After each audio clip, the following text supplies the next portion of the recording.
Oggi la primazione dei centisti all'Ospedalieri, il luogo dove i sogni imparano a camminare. Si tratta dei centisti dell'anno scolastico 2020-2021, 87 centisti, la nostra nuova classe dirigente con l'impronta dell'Ospedalieri. Passione, spirito critico, impegno. A quale condizione si può sapere? A condizione che ci sia il desiderio di sapere, ci ha insegnato Massimo Recalcati.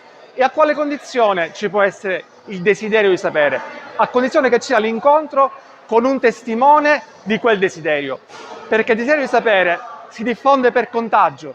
Solo chi è appassionato può appassionare. E l'Ospedalieri è stato per tutti noi, anche per me da ex studente, un testimone autorevole, credibile, perché non è stato tanto colui che sa, ma colui che sa portare il fuoco, che sa accendere il desiderio di sapere. E adesso tocca ai nostri studenti incendiare il loro ambiente professionale, il loro percorso di studio, il loro mondo, portare il sogno, portare la funzione critica, la funzione intellettuale in un mondo che non la sopporta più, esagerare ciò che il mondo trascura.